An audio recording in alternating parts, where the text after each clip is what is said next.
Hey, let's go.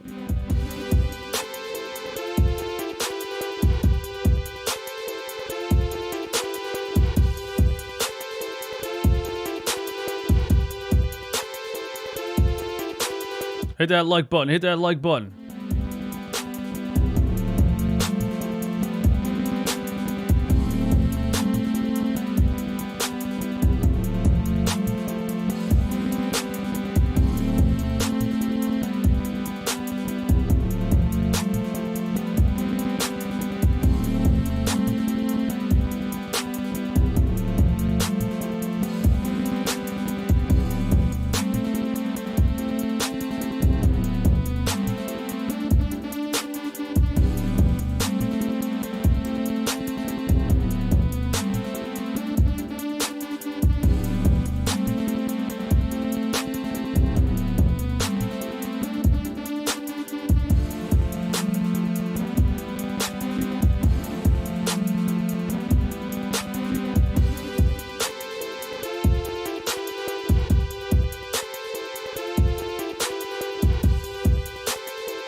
I need 100 likes before the show starts.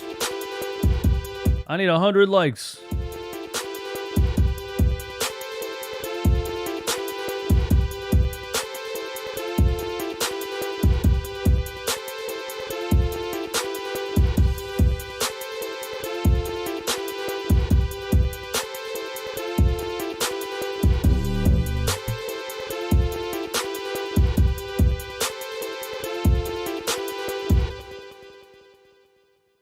DJ, bring that beat back.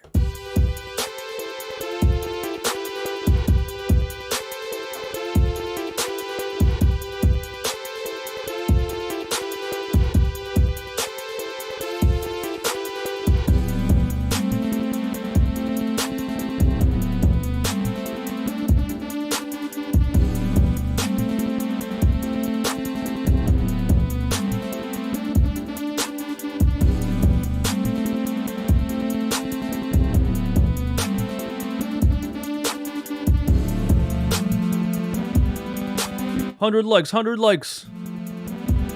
89. 91. Let's go, let's go, let's go. Hit that like button if the Brooklyn Nets are frauds.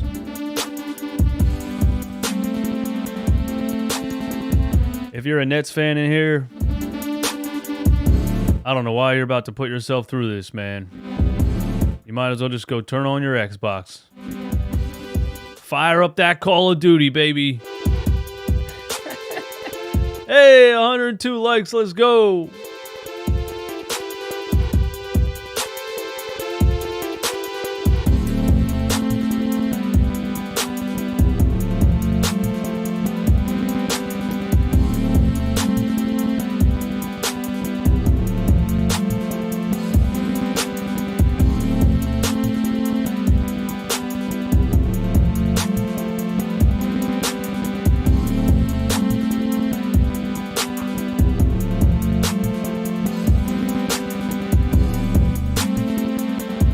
$132. Let's go for 200 likes.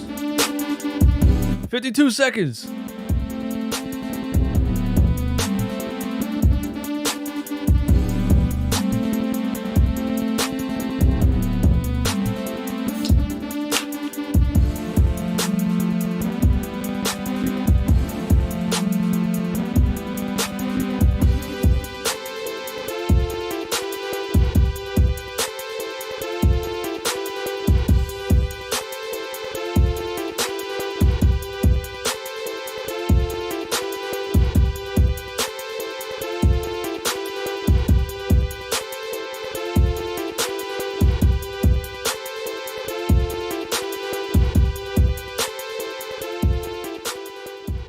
Wow, wow, wow, wow, wow, wow, wow, wow.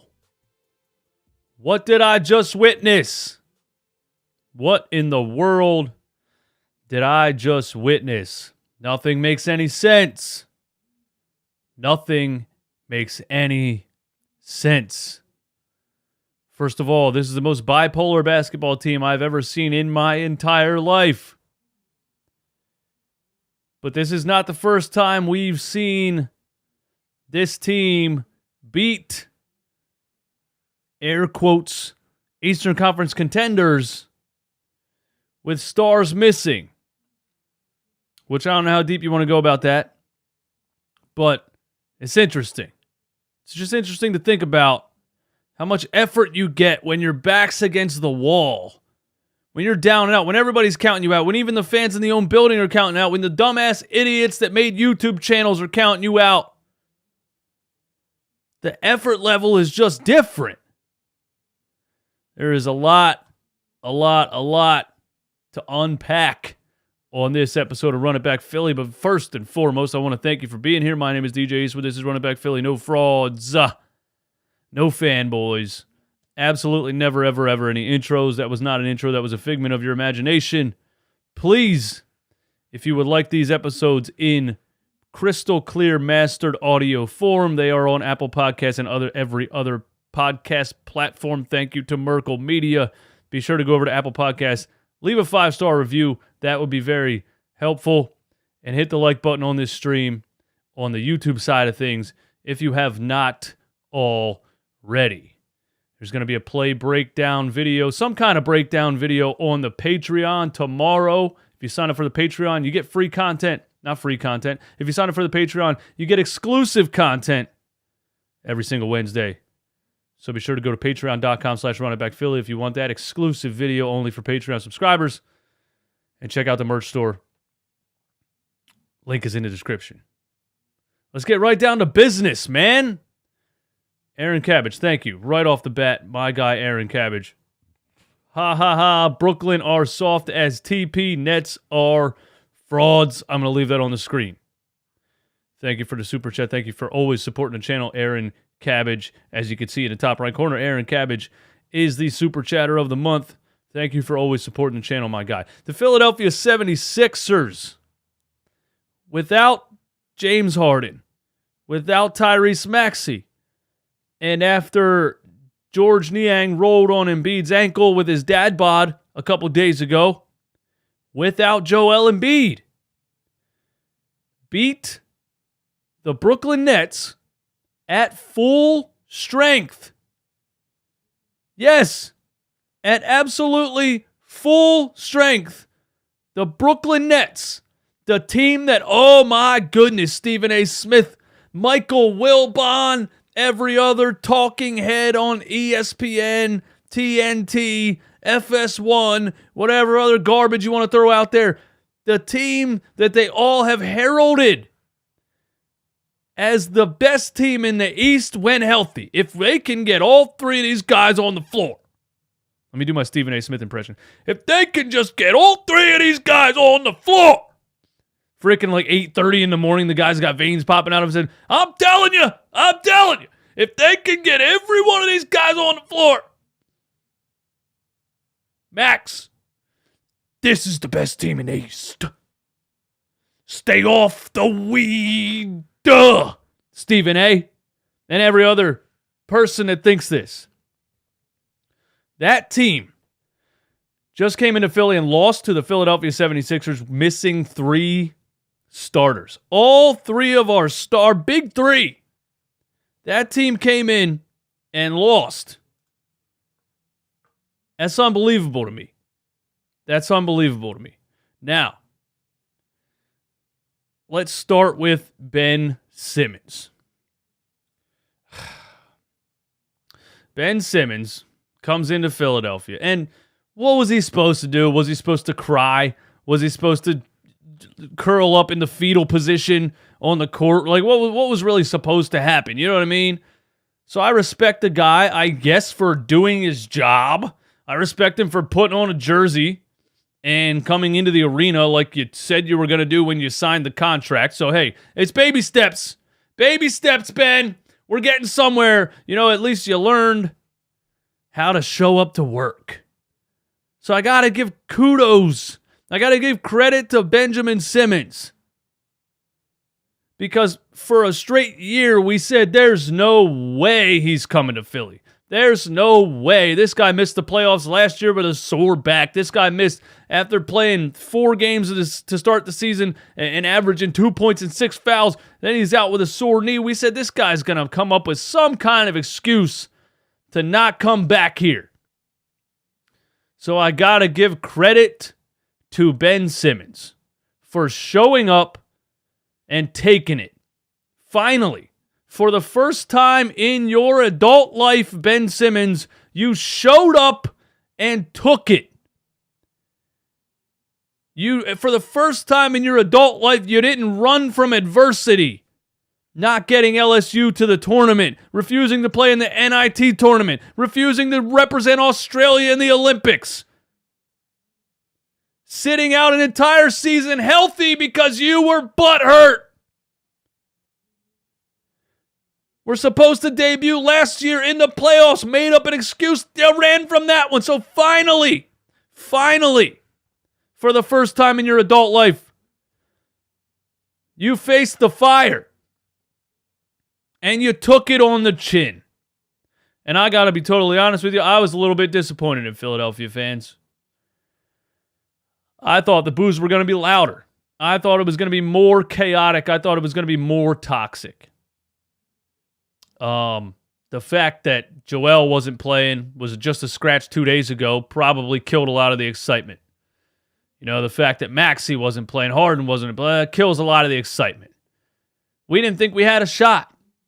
So the fans were a little bit demoralized coming into the game. The fans were like, this guy's going to come in here against the Delaware Bluecoats and drop 30, and then he's going to celebrate, and everybody's going to kiss his ass. All the Nets fans and the national media are going to act like, oh my God, he's back. The Nets win by 35. Ben has a 27-point triple-double, blah, blah, blah, blah, blah. That's what should have happened. That's realistically what should have happened. It is embarrassing for the Brooklyn Nets to have Kevin Durant, Kyrie Irving, Ben Simmons, elite defender, facilitator, rebounder, floor general, Joe Harris, Seth Curry. It is embarrassing for that team to come into Philadelphia and lose to Tobias Harris and the guys that were following Iverson in 2001, George Hill, Tyrone Johnson. I don't know. I forget. Matt McCullough, Aaron McKee. Lost to a bunch of role players. Embarrassing for the Brooklyn Nets.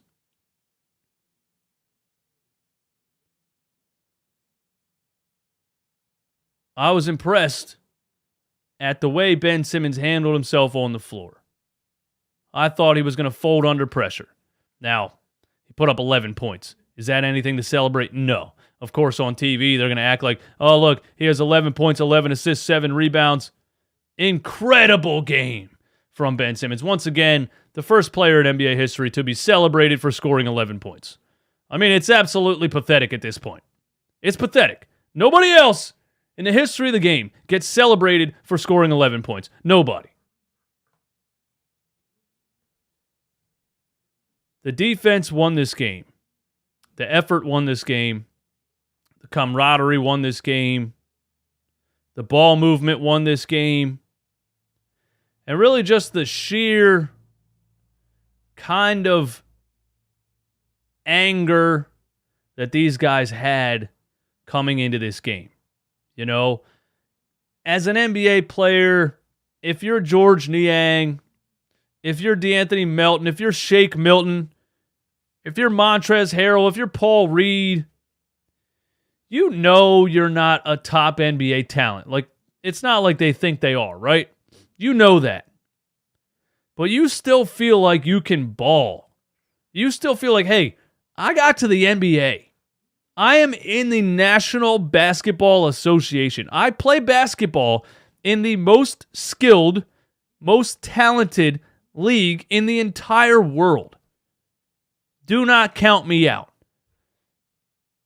So I think that's the mindset these players have when everybody expects you to lose by 40. It's probably a little bit offensive. And then you want to go a little bit harder. You want to prove a little bit more that I can ball too. I guess we'll go players of the game. Player of the game for me, De'Anthony Melton. De'Anthony Melton was an engine from start to finish. De'Anthony Melton, who I thought was a massive pickup in the offseason. And, Memphis fans and all, he's inconsistent. What you'll see why they traded him, on and on and on. He's a bench player. I don't expect him to be a superstar. I just know, looking at that kid's per 36, to be 6'2" in the NBA and be averaging 7 rebounds per 36 tells me you got the heart of a lion. And it's players like that this team's been lacking for a long, long, long time. De'Anthony Melton has the heart of a lion. And he's one of those players where everything doesn't show up in the box score. You know what I mean? He was all over the floor. He had his hands all over everything. In the stat sheet, he ends with 4 assists, 3 steals, and a block. But it was way more than that for De'Anthony Melton. And every single time this offense started to look stale, every single time this offense started to revert into the ISO game, into the just stand around and look at whoever's dribbling the ball, every single time it happened, De'Anthony Melton hit a big-time shot. Every single time. The whole game. And so just offensively and defensively, he was insanely valuable in this game. Player of the game number 2, who I have never, ever, ever said anything negative about, Tobias Harris. And I got to give credit to Tobias Harris, not just for this game in particular, but for also looking as bad as he looked in the first half and then coming back and playing the way that he played. Tobias Harris in the first half of this game looked horrendous, atrocious, embarrassing, unbearably bad. All right? And that's why, when the people come at you, when one player has one fantastic half, it's like, oh my God, where's all the haters at? Maybe we were saying it because he sucked literally hundreds of times. It drives me nuts when a player has a good game, and I love it. I want to congratulate him. I want to shout out and talk about Tobias Harris. But the people on the internet that want to berate you for ever saying something negative about a player because he suddenly, finally, stepped up and put a team on his back and did what he's paid to do is ridiculous. Somebody can have 1,000 horrendous performances and then have one good game. And what were you? You weren't saying that when he had 1,000 bad ones. Yeah, I know I wasn't, because he was having 1,000. You know what? Never mind. Anyway, Tobias was not good in the first half of this game, and I was like, oh my goodness, here we go. Tobias, when he's not catching the ball in the corner from Joel, or when he's not feeding off the attention the defense gives to James Harden, Joel Embiid, Tyrese Maxey, just ain't getting it done.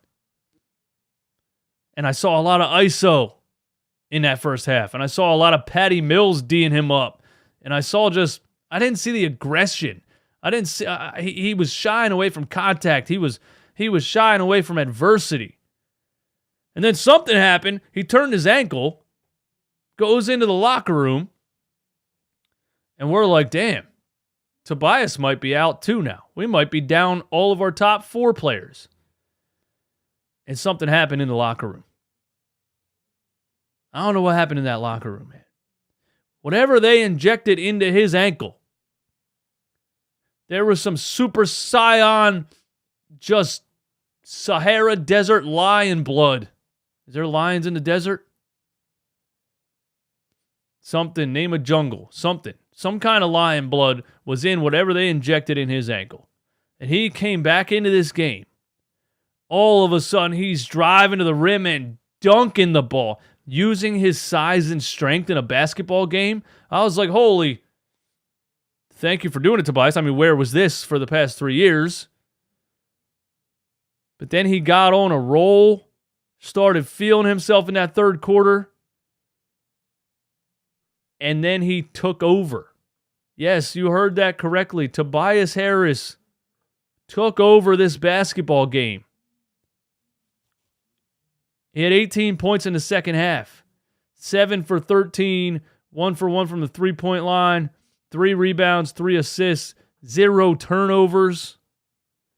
Compare that to the first half, because I feel like he had a couple turnovers in the first half that were bad ones. There's no turnovers on here for a while. It's the first quarter. He had 3 turnovers in the second quarter. And, some of them were just bad. Just the ball sliding right out of his hands, just dropping things, just getting the ball swiped off his leg, just going up weak. He was a -7 in the second quarter. And in the second half, he was a +15.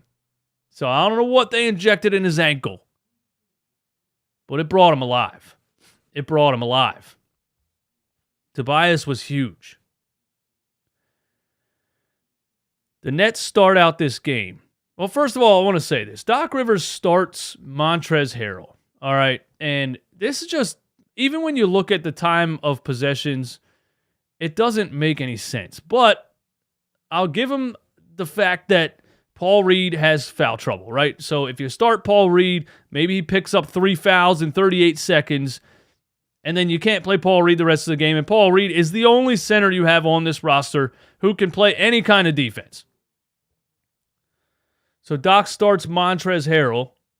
The fans on Twitter are like, what the hell is going on? How do you come into a game starting Montrezl Harrell at center? But Doc was probably looking at it like, listen, it's Nicholas Claxton and Ben Simmons. Ben's not going to shoot the ball. Maybe Montrez can get in there, give us some offense early, and then we'll go with Paul. And that's kind of exactly what happened. But the beginning of the game, my God, it looked like a horrendous decision, and it looked like the Nets were going to blow this out of the water from the jump. This is a stat off the top of my head just by watching the game. Doc Rivers started Montrezl Harrell at center. And again, I don't really fault him for the decision like I just said, but it went about as bad as you could have imagined it would go defensively. The Nets scored 10 points in the paint in 120 seconds. In the first 2 minutes of the game, the Brooklyn Nets scored 10 points in the paint. It's just a layup drill on that side. On the other side of things, Montrez was giving you energy. He had 6 offensive rebounds in the game. He was just hustling, being that dog that he is, scrapping, grabbing offensive boards. He had a putback dunk, then he tries to rip the rim off. I love when he does that. It's even funnier that he's like not really a star player, but when he gets a wide open dunk, he acts like he is. I just love it. Be yourself. Do your thing. But on the other side of it, he can't guard anybody at the rim. He's just a 6'7" kind of offensive center. He's not giving you anything. Paul Reed's the exact opposite. Maybe you need to play them together. I don't know. You couldn't play them together tonight because you're only 2 centers. It would be nice to have that Charles Bassey guy, wouldn't it? But I digress. So Montrez has 15 minutes in this game. He's 2 for 8. He's 6 offensive rebounds, but was a -10. And I would beg to guess that in the first quarter, he was probably a -9,000. And he was a -1 in the first quarter. If I could check the stats for the first 30 seconds, it was bad. But Paul Reed comes in the game and gives you exactly what you know Paul Reed is going to give you. Energy, defense, rebounding, flat out 100% effort on both sides of the floor. Yeah, when he shoots the ball, he looks like he never played basketball in his life. Yeah, when he gets the ball, shot clock's running down, he looks like, listen, I'm going to say it like this. I was in York County Prison for 4 days one time. I was like LeBron James in prison flip-flops, right? The guys fresh off the boat, Africa, Mexico, Puerto Rico, wherever they were coming from, the countries where they don't play basketball, or they didn't. Bulls were shooting the ball behind their head like this. You know what I mean? Chucking the thing off the top of the backboard. The one Mexican dude called it basket street. That's what he called it. He tried to say street ball. He said basket street. When Paul Reed gets the ball and the shot clock's running down, he looks like one of those guys to me that just got here and never touched a basketball in his life. But he's going to give you flat-out effort. And no matter how bad it looks sometimes, you can never, ever, ever question that. He got a little ahead of himself a couple times, started feeling himself, did a little around the back, lost it, all right? 2 turnovers, but 19 points from Paul Reed. 19 points and 10 rebounds, 3 steals, 2 blocks, a plus 21. Let me say that again for everybody in the back and for Doc Rivers. Paul Reed, in 31 minutes of action, had 19 points, 10 rebounds, 5 offensive rebounds, 3 steals, and 2 blocks, and was a plus 21. Now, I don't know why Doc Rivers continues to be so wrong about players. It's very obvious. You know what I mean? It's those kinds of things. Last year in the playoffs against the Toronto Raptors, I swear to God, you could have asked a random guy at a bar drinking a Budweiser bottle with one of those veteran hats on. And he would have said, hey, man, I think they got to play Paul Reed. You know?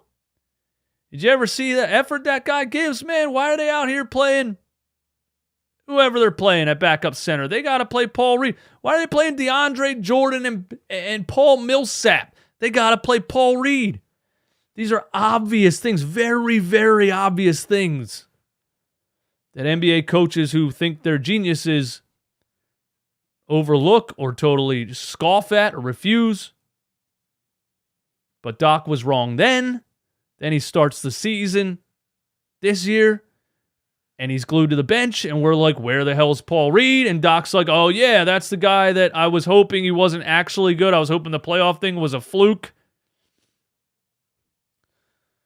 And, you know, the first couple of games of the season start out pretty bad at the backup center position. You got games that you lost where Doc played George Niang at the 5. I mean, it was horrendous decision-making. And Doc Rivers finally, again, admitted that he's wrong about Paul Reed. And he put him in the game. And he's been playing him now. And Paul Reed has been succeeding.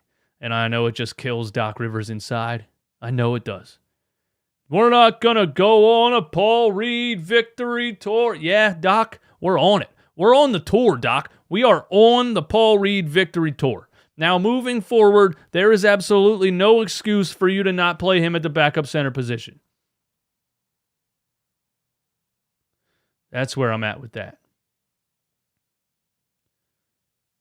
Shake Milton gave you 16 points. He was 7 of 14. He was 2 for 3 from 3. I thought he was really good at times. I thought he was really bad at times. He hit 2 threes. There was still times where he was wide open that he passed them up, and I'm like, Shake, shoot the ball. You know, in a game where you don't have your stars, anybody that's open just has to shoot it. We need offense from anywhere we can get it.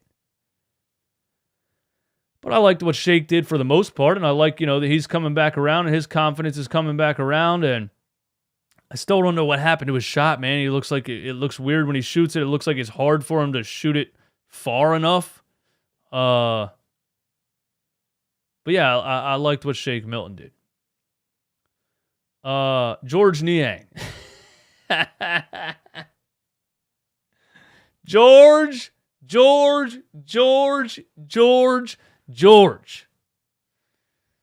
I have a newfound love for George Niang.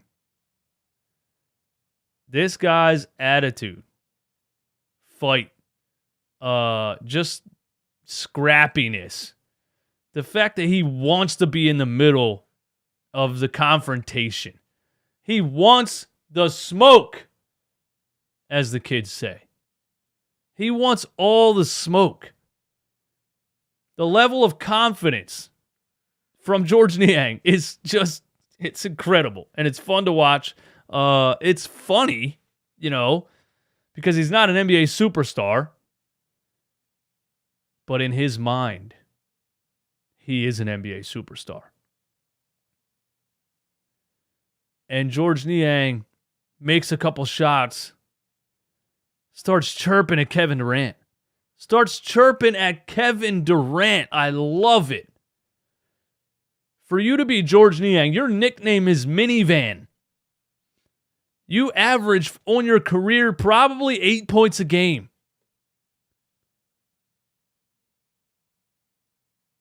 The level of confidence was out of control, and it was hilarious that George Niang was punking Kevin Durant, chirping in his grill, telling him, you can't guard me, hitting another three, chirping at him again.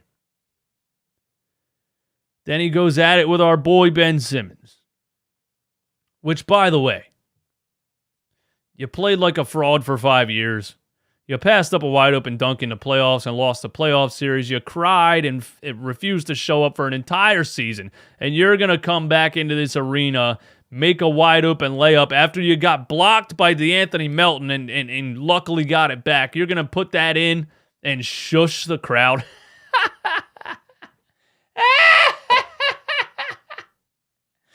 That is the weirdest thing. That is the weirdest, most unaware action I could possibly imagine. But he did it. He shushed the crowd. Came to the free throw line in the first quarter. Fans are going nuts. He hits 2 in a row, and he does a Jordan shrug. Do you understand? Jordan shrugged because he was one of the best shooters of all time. He was one of the best scorers of all time, probably the best scorer of all time. He shrugged because he was that good. Ben Simmons, who shot 30% from the free throw line last time he played in the playoffs, is shooting 57% from the free throw line this season. 57%. Those are Shaquille O'Neal numbers. Hits 2 free throws and does a Jordan shrug. Anyway, I think George Niang took a little bit of a slight to the shushing, to the shrugging, to all the nonsense that was spewing off of Ben Simmons. And so George starts chirping at him a little bit. Starts talking a little mess to Ben Simmons. Starts getting into it with him a little bit. They get under the basket. Ben throws a little bit of a shoulder at him. George comes back with a little bit of a forearm to the sternum. And your boy, 6'10", 240-pound Ben Simmons, bends over in pain, walks slowly off the court. George Niang threw that forearm into my chest. Oh! Are you serious? I got to be honest with you. George Niang looks like he doesn't bench 200 pounds. And he taps you with a forearm, and you're going to bend over and cry like that, and they give him a flagrant 1. It might be the softest flagrant 1 penalty I've ever seen called in the NBA in the history of the NBA. But anyway, I loved what Niang was giving us, man. I loved it. His confidence was through the roof. He was 4 for 5 from the three-point line. He was 6 for 11 from the field, 16 points, 5 rebounds. 5 rebounds is huge for George Niang. He can't jump.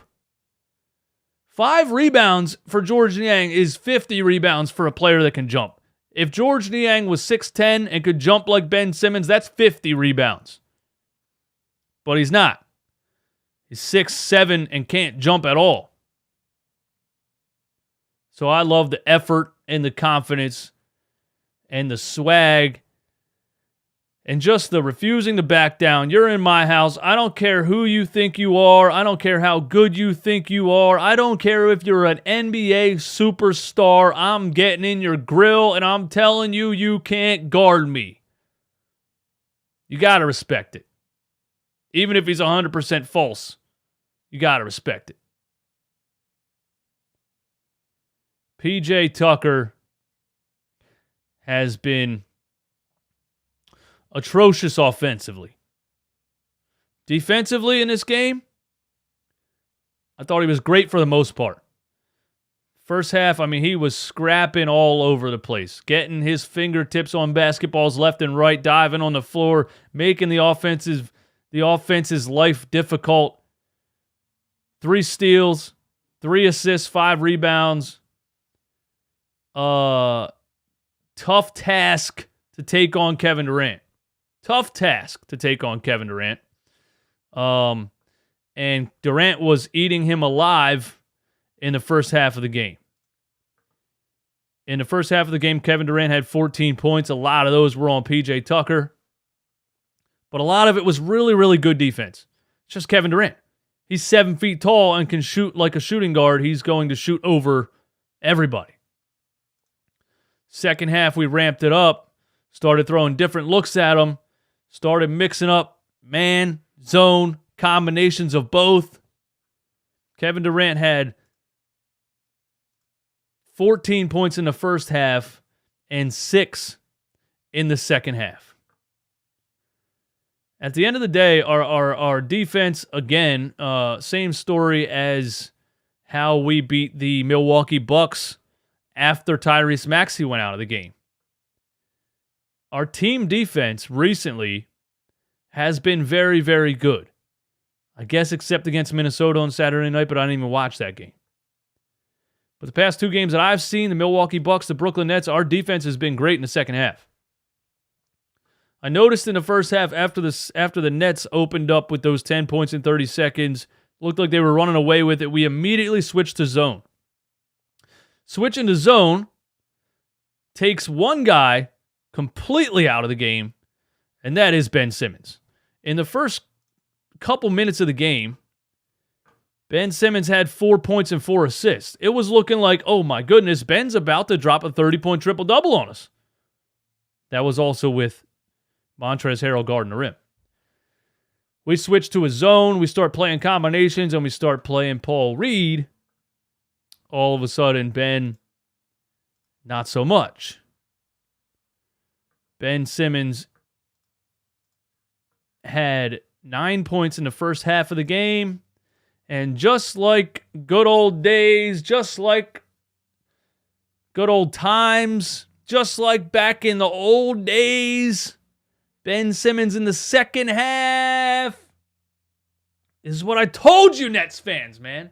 This is what I told you. This is what I told you, Nets fans, man. He's going to give you one of those 22-point games every once in a blue moon. And when it really matters, when you're really in a nail biter, he's going to completely disappear.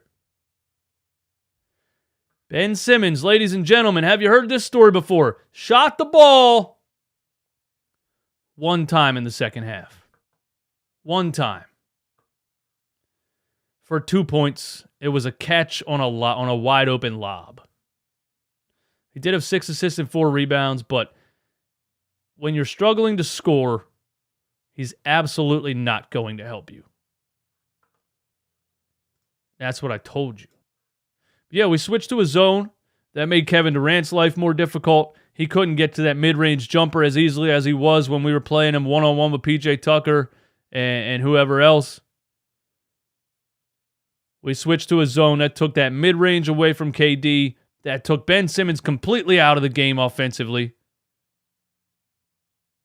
And that changed the game in the second half. The second half defense changed the game. Kyrie Irving was Kyrie Irving, 10 for 18. He was only 2 for 8 from 3. Hasn't played in a while. Had 23 points. The fact that Kyrie outscored Kevin Durant in this game blows my mind because Kevin Durant was on a roll to start the game. Cooled off real quick. The Brooklyn Nets lose to the 76ers without Joel Embiid, without James Harden, without Tyrese Maxey, and they threw in the towel. With 3 minutes left in the game, they threw in the towel. That is absolutely embarrassing. Nets fans, you should be embarrassed. Brooklyn Nets, you should be embarrassed.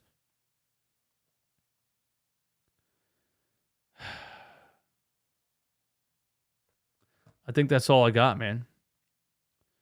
PJ Tucker's offense, that's what I was talking about before I started ranting about Ben again. PJ Tucker's offense has been atrocious, and, it's like, it's one of those things. A guy's good enough to get a $30 million contract at 37 years old. Led the entire league in corner three-point shooting last season. 65%. 65 from the corner.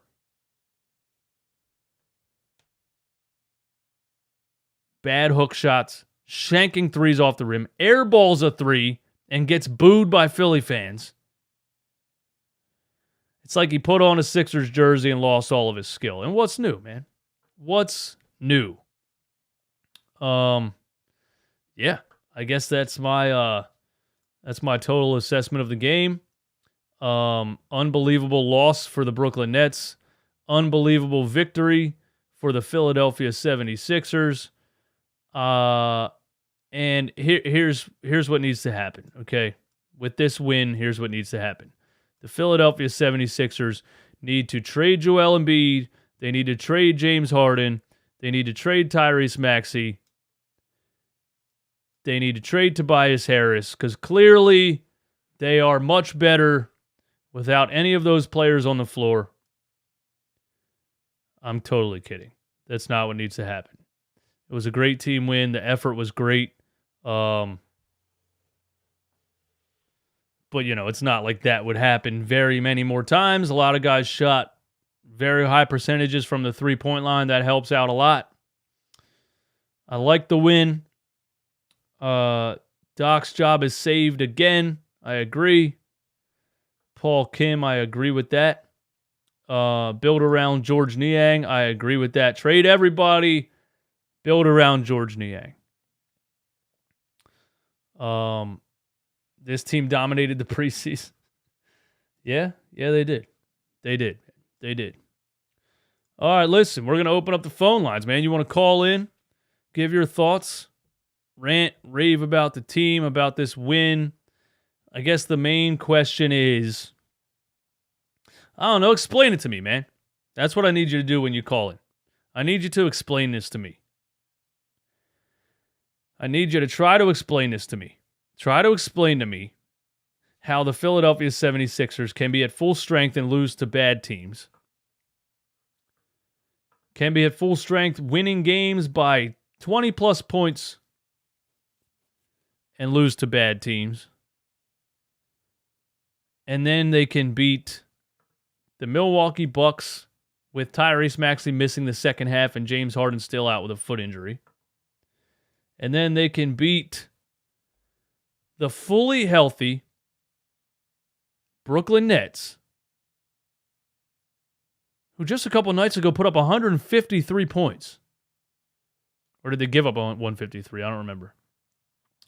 Either way, the Nets have been damn good offensively in certain games and not so good in other games. But the fact that you had nobody is crazy. So I need you to explain to me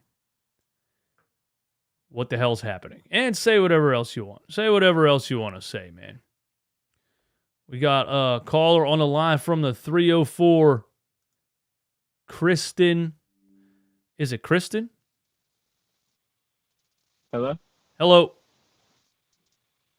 What's going on, man? My question is, do you guys regret trading Ben Simmons? Do we regret trading Ben Simmons? Yeah.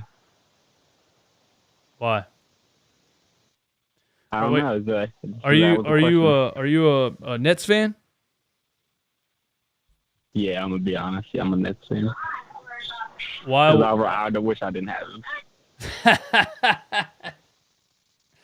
I was just gonna say it comes off as a weird question to me because I can't think of a reason why I would regret trading Ben Simmons.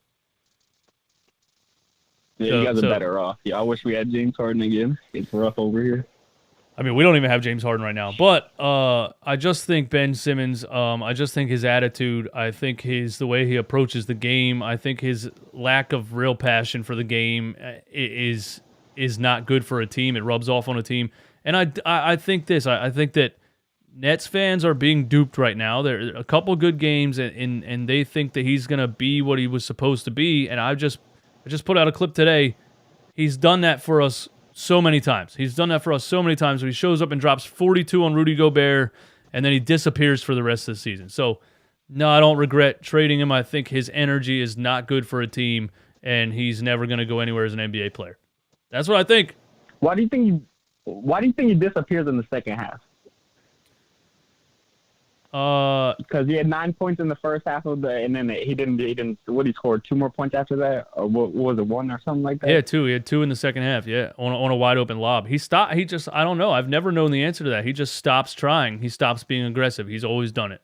And it usually happens right in the beginning of a game, and that's what he did tonight, and that's what you're going to see him do a lot. Right in the beginning of a game, he kind of wants to catch everybody off guard. He'll sprint down the floor and try to get some quick layups. A lot of times on the tip ball, right when the ball's tipped and the game starts, he tries to sprint down and get a layup. He tries to get on the scoreboard real quick so that by the end of the game, they can be like, yeah, he scored 11. It's cool. But he just stops being aggressive. I've never had the answer to that. I've said it a million times. He's the weirdest basketball player I've ever seen. I don't understand him at all. And he's now Brooklyn Nets fans' problem. And now he's the Brooklyn Nets. Yeah, buddy. Yeah. Hey, thanks for calling the show, man. I appreciate it. Yeah, thank you. Have a good day. Later. Hey, that dude was cool, man. I appreciate that. Thank you for calling the show. And you're a Nets fan that knows ball, man. You know? You're a Nets fan that knows ball. You wish Ben Simmons wasn't on your squad. You're a Nets fan that's keeping it a buck. You're not lying like the rest of them. But I can't fault them for lying either. We did it for 5 years. It's what you do when you're a fan of a team. You want to have optimism. You want to feel good about it. Nets fans got to be down bad after this loss, man, and I can't wait to go on Twitter and read some of the things that I'm about to read. My man Jarrett Newsom. What's up, my man Eastwood, man? Hey, we finally got what we wanted. We got them dogs. They turned them dogs loose tonight, man, and they was dead. It was team defense, and we basically saw the best of Harris tonight. Yeah. They was putting Harris on Harris, and it looked like they were looking for him. I seen Shake do him up a couple of times, but they kept him on Harris, and Harris was eviscerating him, eating him for lunch. Yeah, he was. He was singling him out, and that's what Tobias Harris can do. If you're gonna solo, if you're gonna single cover him with Joe Harris, he could take him in the paint all day long, and he gets that little turnaround jump shot, and he was hitting it. So they kept going to it. The Nets didn't do anything to change it either. That was kind of unbelievable to me. They didn't make any type of changes. Didn't send a double team, nothing. Just watch this man just get, pummeled. That's basically what I saw, man. I'm going to tell you. And I got to give it to it. I got to give it to the Sixers. We was down, as far as men power, of course. But they played like a team tonight. And I got to give it to the best analysis I heard was what Barkley said. You have a team that is obviously better, but with effort, passion, rebound, low turnovers, you can win a game, man, at the house.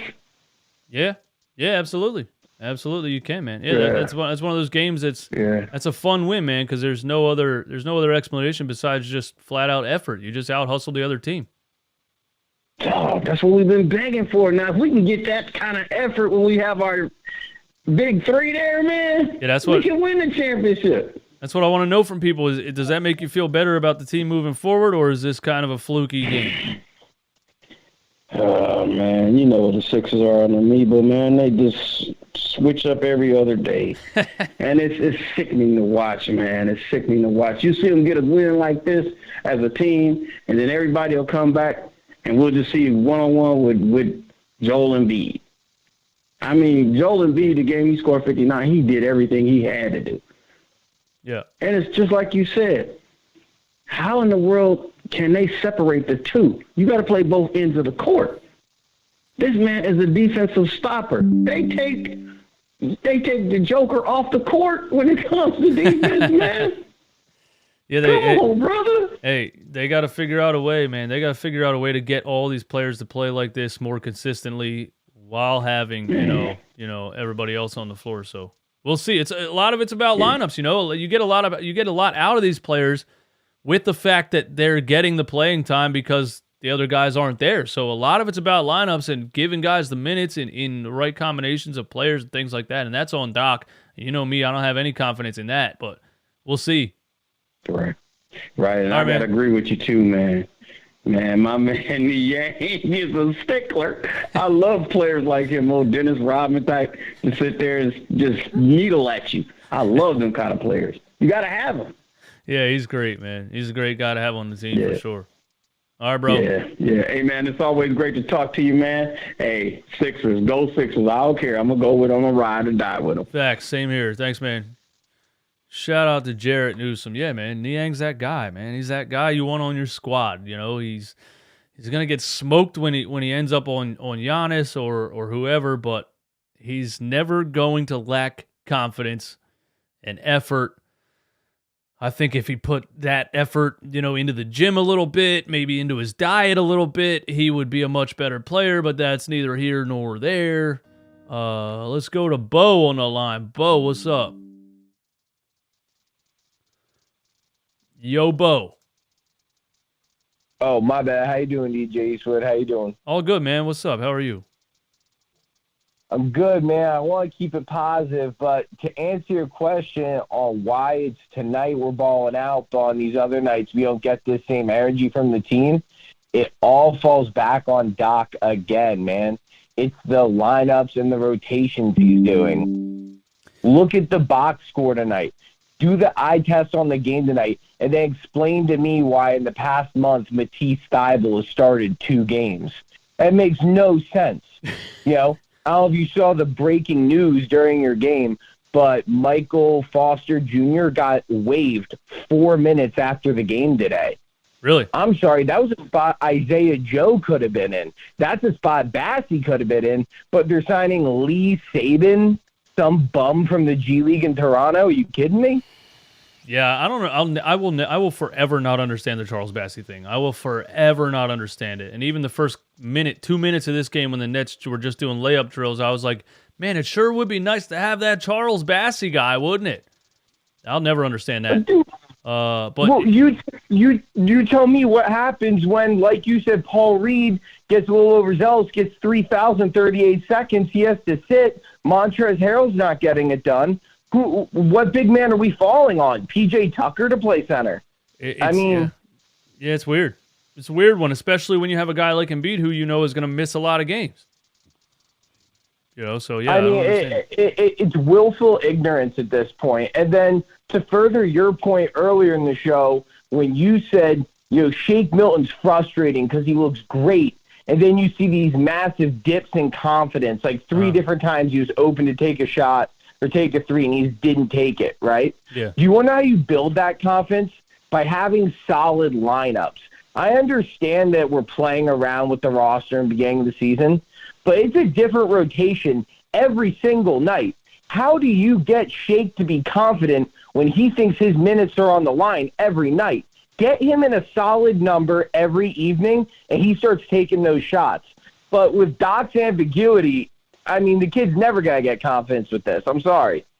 Yeah, and that's a lot of players. The same thing was with Isaiah Joe on this squad. He never got consistent enough minutes to really get in a groove and feel out his spots, where he should be, when he should get it, when he should shoot it, all those types of things. Doc's just like, all right, here, you get 5 minutes. Hope you don't suck. And then they have 1 turnover, and he's like, you're benched for the rest of the year. So yeah, you're absolutely right. It's so Doc Rivers, and he doesn't give players a chance, and he doesn't give people consistent chances to perform. He never gave Charles Bassey a chance. It's interesting how up and down his minutes have been with Matisse Thybulle. I thought him not playing Matisse at all in the beginning of the season against some great perimeter players like the Boston Celtics, Jason Tatum and Jaylen Brown, was crazy, and then he played him a lot in a couple games, and he did well defensively, and now he's not playing him again, basically at all.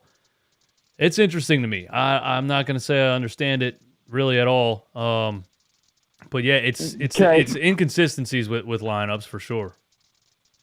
Well, there's two pieces to that. One, Matisse Thybulle, you have to trade because the longer we sit him on the bench, don't give him minutes, make him look bad, his trade value is going down. What we could have gotten for Matisse last year is substantially less this year. And guess what? In a month of sitting him, it's going to be less than that. By the deadline, who knows what it could be, you know?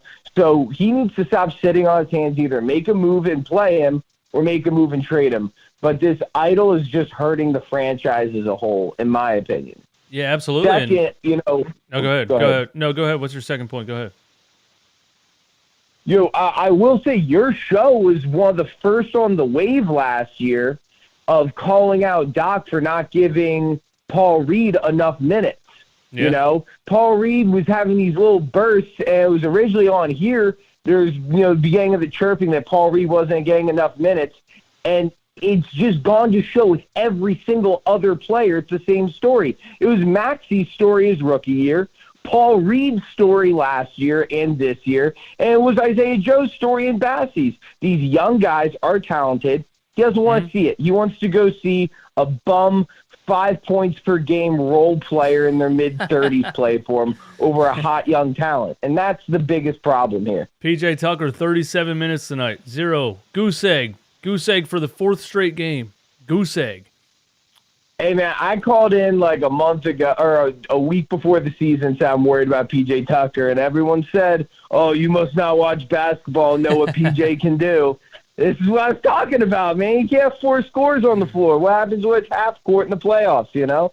I think he'll pick it up. The one difference between him and Ben is, you could sag off him on D because you knew Ben wasn't going to shoot. Right. With PJ, at least there's still the threat of shooting, so he commands some defense, which is an improvement. Yeah, I don't know why he's shooting so bad lately. I shanked 2 of them today and airballed one of them. But, yeah, hopefully he gets at least that corner 3 going a little bit and gets that up there to stretch the defense. But, yeah, I agree with you. And, again, it's a lot of system, man. The fact that players come here, put on a Sixers jersey, and appear to lose all of their powers, it has to be a system thing. You can't point to anything else. I mean, Jimmy Butler was screaming that from the rooftops. Jimmy Butler was screaming years ago. There's a problem here. People are not taking it seriously. People are not buying in. There is an issue in this organization, and no one listened to him. And then years later, we're scratching our heads like why he didn't stick around, and the answer is in front of us the entire time. Yeah, and the ownership just jumped on a big name right away, Doc Rivers, and we all fell for it, but that didn't really fix the issues that we had. And we realized that in about 2 months. We were like, oh my God, this guy's not what we wanted. And now we have to wait for his whole contract to end, to move on from him. But yeah, I agree, man. I don't think this win should give anybody too much confidence moving forward because I have to see consistency before I say things like, this could turn into a championship team. If I start seeing this level of effort consistently, then I'll change my tune for sure, I think. But it's going to take a lot because it's just too inconsistent for me. Doc's too inconsistent for me. We'll see. Well, I'll tell you this, okay, and this can be taken as a positive or negative. If this year does not go well for us and we don't make it past the second round, and Harden has his option. Daryl doesn't want to lose him. If Harden says, I am leaving because Doc Rivers is a joke and his franchise is going nowhere with him at the helm, I'm telling you, I really think he's going to pick Harden over Doc. I really do. Part of me is I want Doc Rivers out of here just because I don't think he's giving you anything that somebody else can't give you, and I think he's hurting you more than he's helping you in the long run with player development and his just refusal to give guys minutes and like we just talked about. But I'm also starting to think there's more issues also ahead of Doc Rivers, above Doc Rivers. Like we were talking about trading Matisse Thybulle, the fact that Daryl Morey didn't trade Matisse Thybulle in this last offseason when his trade value was at the highest, when people were writing articles from other teams saying, we got to get Matisse Thybulle because his defense is going to elevate us and blah, blah, blah. He had trade value. The fact that Daryl, for whatever reason, didn't trade him and Doc's not playing him, you have a valuable asset that's not even getting on the floor. It doesn't make any sense for him to be here. And I also think that they should have traded Tobias Harris last offseason, but right now, you got to trade Tobias Harris tomorrow morning because his trade value right now is the highest it's going to be. That's what I think. And I think, with James, Joel, and Maxey, Tobias doesn't really get this freedom and doesn't really fit that well. So I think you could probably argue that he would fit well on another team. And look what he did against the Brooklyn Nets when all three of the stars were off. See, he can be a star. You could sell it. I could sell it. But I don't know, man. You can sell it now, though. You can sell it now because he's on, the last year of this albatross contract. But, Look, I agree with you. You're right. I wish he was traded last year. And to be fair, Daryl did try to trade him. No one wanted to give him more money than Joel Embiid gets. I think the bigger one is there was no effort to trade Matisse. You see, we couldn't get rid of Tobias. It's not that, we didn't want to. We couldn't get rid of him. Yeah, we could get some Matisse tomorrow. It's this weird, silent reason that we're choosing to let this, asset depreciate that just makes no sense. But if that doesn't sum up being a 76ers fan, I don't know what does, man. I don't know at this point. Appreciate the call, my man. Hear from you soon. Later. Shout out to Bo. Great caller, Bo is.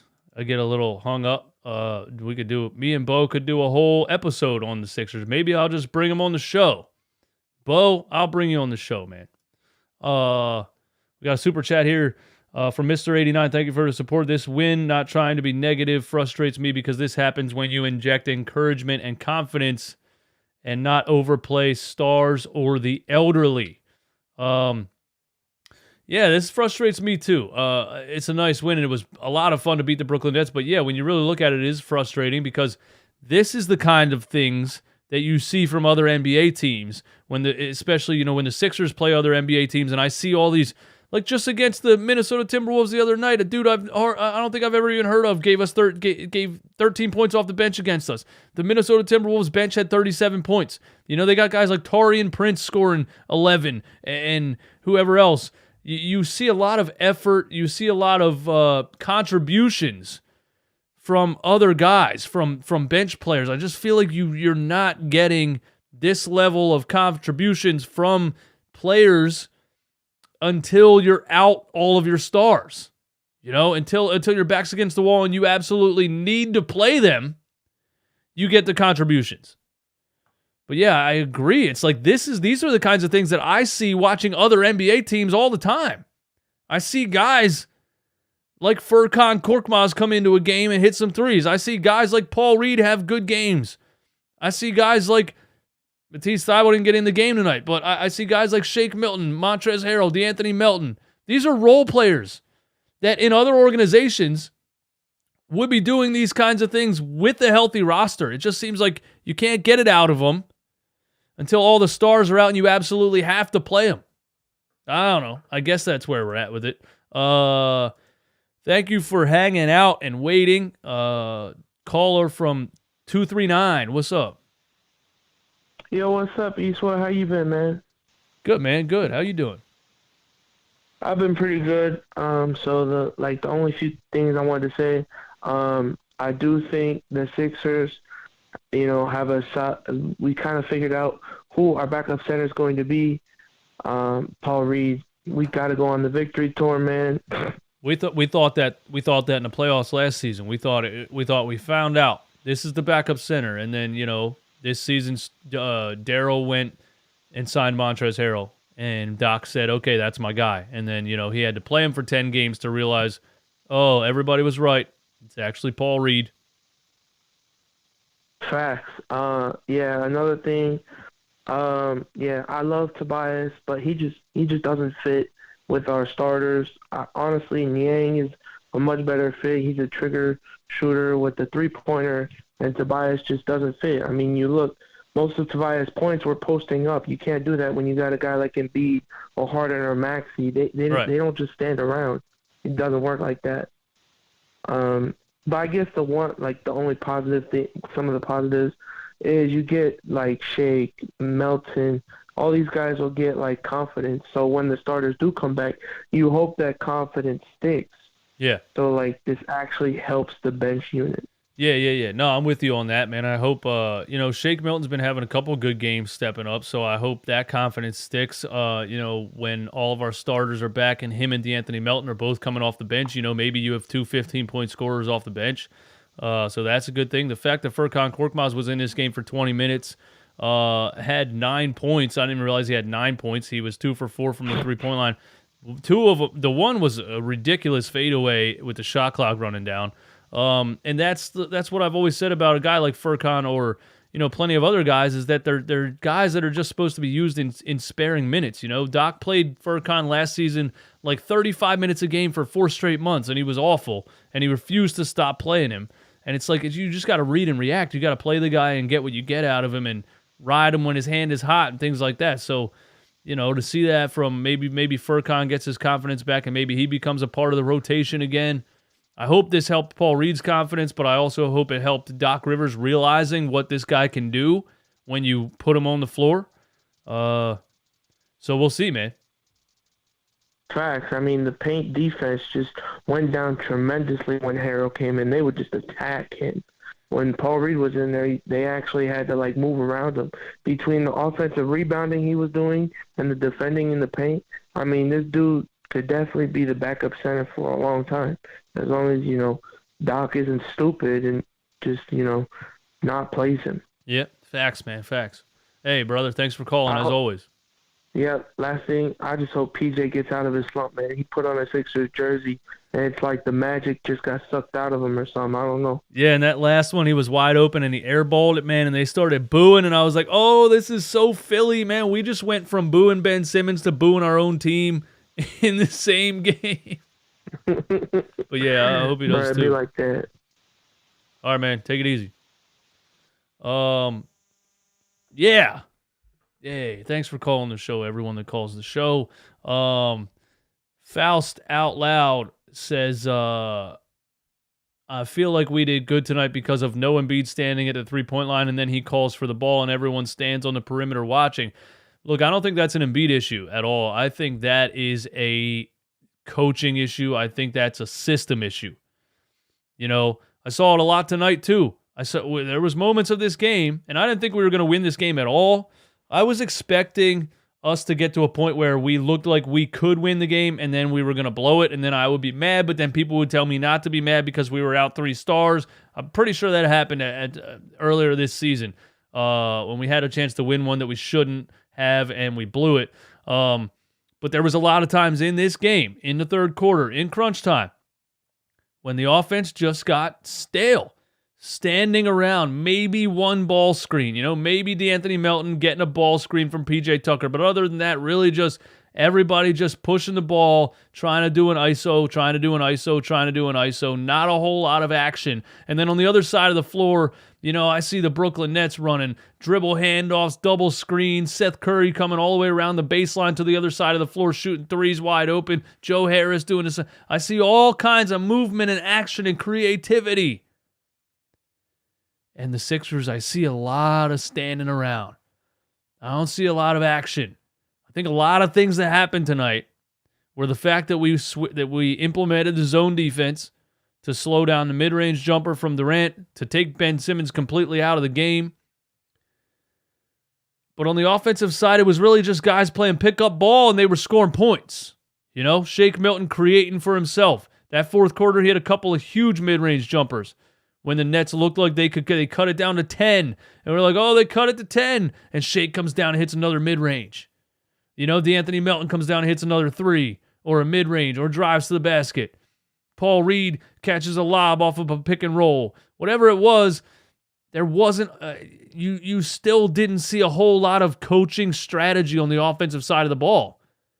And that's dangerous because it can work, Players can play ball. We know that. But when the defense starts slowing them down and you start just seeing ISO here and ISO there, you got to start calling plays. I didn't see a lot of plays being run by the Sixers. I saw a lot of plays being run by the Nets. We won because guys created offense out of nowhere. And every time we were down bad, shot clock running down, not a whole lot going on, it seemed like George Niang shot a 45-foot three-pointer every single time. So, look, I give the Sixers coaching staff credit for the defense that they implemented in this game. But offensively, I really just give credit to the players in this game. Because I didn't see a whole lot of action going on at all. I saw a lot of ISO ball. I saw a lot of one-on-ones. And I saw a lot of players who just wanted it more than a defender, creating shots and hitting big-time shots. Tobias Harris the whole third and fourth quarter. DeAnthony Melton the whole game. Shake Milton large parts of the game. Big time in the fourth quarter. But I still, I didn't really like what I saw offensively. I liked what I've seen defensively in 2 of the last 3 games. Maybe we could squeak out some wins, with this squad being as banged up as they are. Who knows? Maybe we don't. Maybe this is a big one, and then maybe we drop a couple in a row. Who knows? We're playing the Charlotte Hornets tomorrow. We'll see. Raise that trade value. Yeah, you got to trade Tobias Harris tomorrow, man. Tomorrow.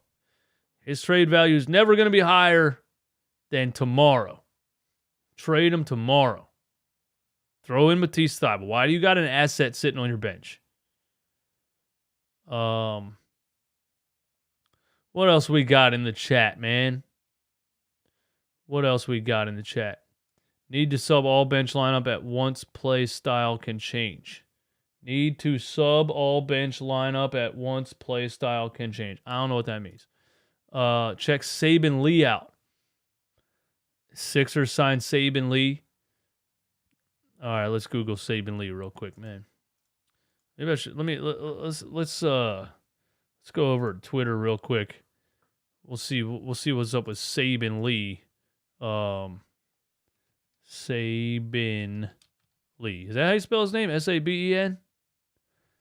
Sixers will be signing Saben Lee to a 2-way deal.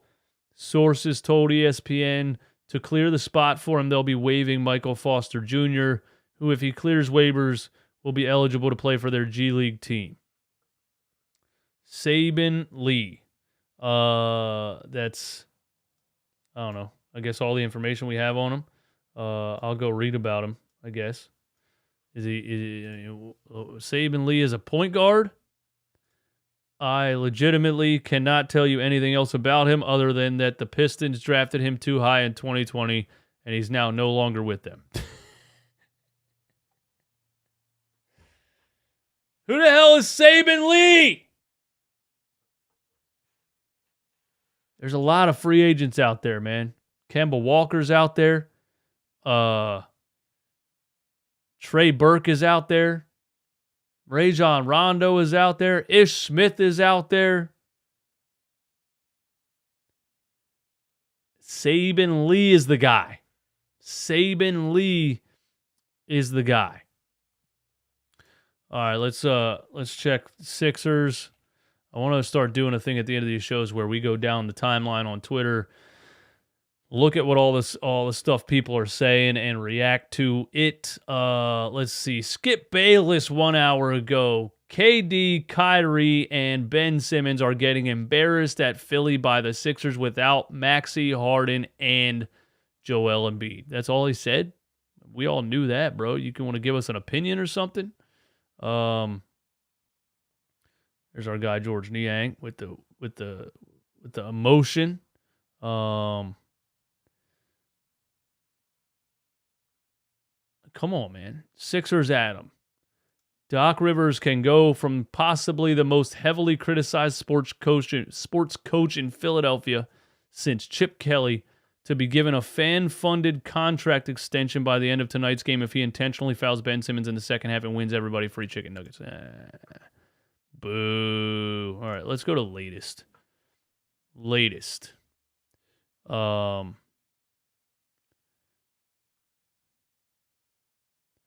Maybe I got to go hashtag Sixers. I think I got to go hashtag Sixers, man. Let's do hashtag Sixers. See what the top is. Ben Simmons reminded Sixers fans of his time with the team by going scoreless in the fourth quarter.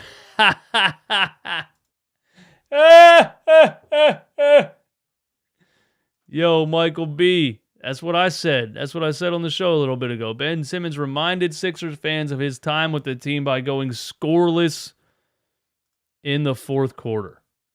Epic. Epic performance by Ben Simmons, reminding us all what he can do in crunch time. Is this the Paul Reed victory tour? Huge effort and win against a fully loaded Nets squad. The Sixers had 5 players score in double figures. Tobias Harris, DeAnthony Melton, Shake Milton, George Niang, and Paul Reed. Impressive group effort. Now, this is what I'm saying, man. There's no reason for you to be able to get this production from Paul Reed, Shake Milton, DeAnthony Melton, George Niang, and then not get anything from them in certain nights off the bench. If your starters can come back and play the way that you know they can play, and you can get decent production from these bench players, DeAnthony Melton, Shake Milton, George Niang, and Paul Reed, you can be a very, very strong team. We just have to see it consistently. RB Philly take. Tobias, PJ, and backups are stomping the Nets fully healthy. Kai Carlin, this team really had no business winning this game. This is an impressive performance for this team tonight. My guy, Philly Mike. 5 Sixers scored more than Ben Simmons.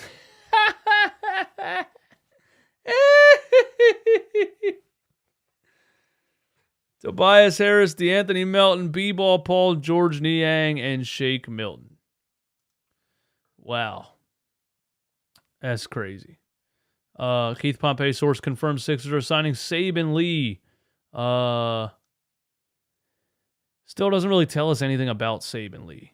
The Nets are frauds. RB, I think you are 100% correct. Anything else worth reading? Paul Reed is an offensive juggernaut. Yeah, he is.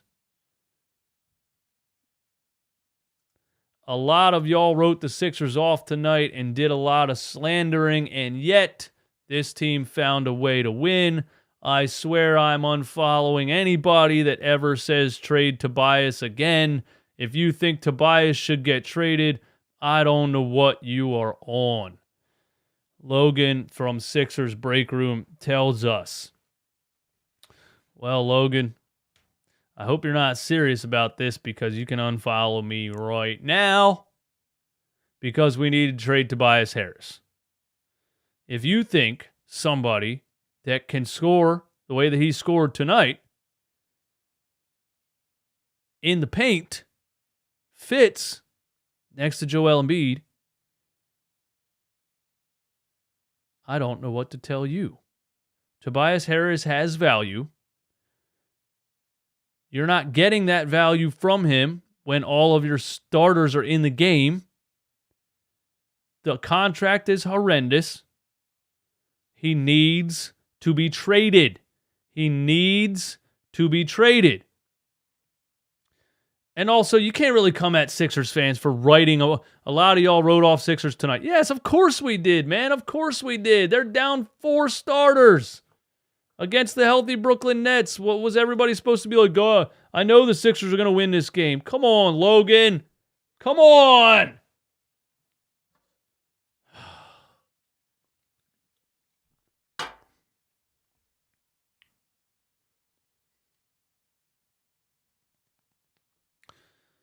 It's not like public slander, by the way. Logan's my guy. We're friends. We communicate. But A, you can't expect people to expect the Sixers, with no stars on the floor, to win against the fully healthy Brooklyn Nets. It was a total anomaly. People are not wrong for having written them off at the beginning of the game. And Tobias Harris needs to be traded. Stop it. Stop it. Stop it. Jeff Kerr, the Sixers without Joel Embiid, James Harden, and Tyrese Maxey outworked Kyrie, Irving, Ben Simmons, and Kevin Durant led Nets. Think about that. Yeah, that's all I got, guys. Hey, thanks for hanging out. Thanks for tuning in. Thanks for calling the show. Thanks for being active in the chat. Appreciate each and every single one of you. The Sixers, shorthanded, beat the fully healthy Brooklyn Nets. I have no idea how, but it is confirmed the Nets are frauds. Ben Simmons disappeared exactly like I said he was going to. Nets fans, you're lying to yourselves if you think he's going to help you win. You're just flat out lying to yourselves. That's all I got, guys. Y'all